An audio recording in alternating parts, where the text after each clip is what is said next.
Get variable पर इस spoken tutorial में आपका स्वागत है। गेट वेरिएबल वेरिएबल का बहुत ही उपयोगी प्रकार है। इसका उपयोग आकारों के साथ अधिकतर सक्रिय वेबसाइट के लिए होता है, जिसमें कि क्लिक सक्षम बटन्स हैं या यूजर को भी दिखाई देता है। आप अपने पेज पर इसकी तरह कुछ भी देख सकते हैं। चलिए इस पर क्लिक करते हैं। आप इसी तरह से कुछ देख सकते हैं, जैसे प्रश्न चिन्ह। उदाहरण स्वरूप मानिए कि नेम इक्वल्स टू एलेक्स कुछ समान आपके एड्रेस बार में दिखाई दे सकता है। आपने एंड होगा कुछ और भी। उदाहरण स्वरूप your name equals to Kyle. यह गेट वेरिएबल है।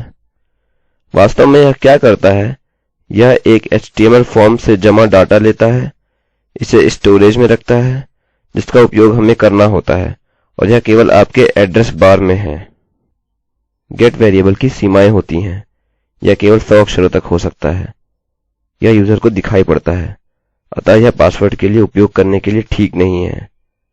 अब इसका उपयोग करने के लिए आपको PHP में अन्य वेरिएबल्स की तरह इसे घोषित करने की आवश्यकता नहीं है। मैं कहने जा रहा हूँ एको, फिर डॉलर चिन्ह, एक अंडरस्कोर और गेट, और वर्ग कोष्ठकों में आपको वेरिएबल का नाम लिखने की जरूरत है। उदाहरण स्वरूप माय नेम। यह सब मूलतः एको करने की जरूरत है, अर्थात फॉर्म में क्या प्रविष्ट किया गया। यद्यपि मेरे पास फॉर्म नहीं है, मैं अभी भी इसकी नकल कर सकता हूँ। मैं क्या करता हूँ, मैं a रखता हूँ और मैं कहता हूँ my name is equals to Alex. फिर मैं एंटर प्रेस करता हूँ और डाटा दिखाई देता है। उसी तरह से मैं काइल लिख सकता हूँ या कोई अन्य नाम या वेरिएबल जो मुझे चाहिए। यह संख्याएं, अक्षर या स्ट्रिंग्स हो सकते हैं। अब मैं आपको दिखाने जा रहा हूँ कि गेट पद्धति का उपयोग करके फॉर्म कैसे जमा करते हैं। मूलतः मैं एक HTML पेज बनाने जा रहा हूँ। मैं एक फॉर्म रखता हूँ और फॉर्म का कार्य भी। यदि आपने पहले से HTML नहीं सीखा हुआ है तो इसके साथ काम करने से पहले इसे सीखना बहुत उपयोगी होगा। कार्य उसी गति में होने जा रहा है जिसके साथ हम कार्य कर रहे हैं। यह पद्धति गेट के समान होने जा रही है, क्योंकि यह वह पद्धति है जिसका हम उपयोग कर रहे हैं। हमें एक इनपुट बॉक्स की आवश्यकता है और इसका नाम बहुत महत्वपूर्ण है। मैं इसे माय नेम कहने जा रहा हूँ। यह वह वेरिएबल है जो कि दिखाई देने वाला है।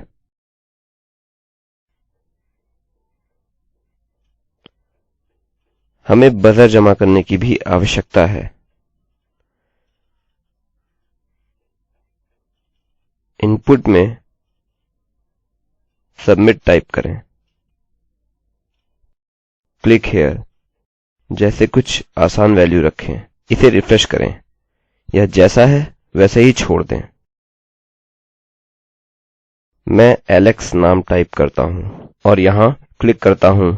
आप देख सकते हैं यह यहाँ बदल गया है। यह मेरा नाम दे रहा है जो कि यहाँ इस बॉक्स का नाम है, और यह वह वैल्यू भी दे रहा है जिसे मैंने यहाँ टाइप किया है। तो अब मैं PHP में जो करना चाहता हूँ वह है इस वैल्यू को एको करना। मैं इस HTML के नीचे उद्धरण करना शुरू करूँगा। PHP और HTML एक ही पेज पर समाविष्ट करना संभव है, जब तक यह PHP टैग्स के मध्य नहीं है, जब तक यह एक एको फंक्शन में है। अब मानिए कि नाम डॉलर चिन्ह अंडरस्कोर गेट के समान है, और माय नेम में मुझे यह ध्यान रखना होगा कि यह इससे मैच होगा, अन्यथा आपको कोई प्रतिक्रिया नहीं मिलेगी। और फिर केवल एको कहें और योर या केवल हेलो, और फिर नेम। चलिए इसे हटा देते हैं और फिर से शुरू करें। हमें पहले से ही हेलो मिला है, और एक इफ का उपयोग करके मैं एलेक्स टाइप करूंगा क्योंकि मैंने उस पर क्लिक किया है।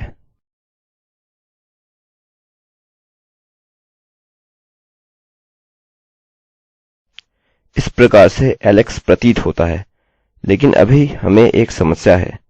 हमें hello मिला और फिर यहाँ खाली जगह पूर्ण विराम के साथ।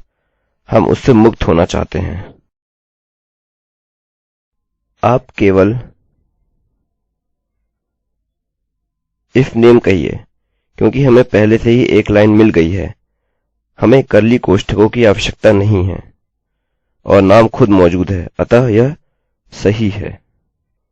यदि नेम में कोई भी वेल्यू नहीं भेजी गई हो तो यह स्वतः से false समझ लेगा, इसलिए यह इसको निष्पादित नहीं करेगा। रिफ्रेश करें, यह चला गया है।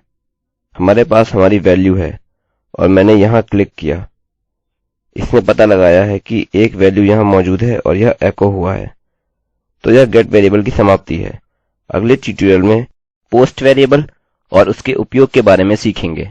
यह स्क्रिप्ट देवेंद्र कैरवान द्वारा अनुवादित है। मैं रवि कुमार आईआईटी बॉम्बे की ओर से अब आपसे विदा लेता हूँ। धन्यवाद।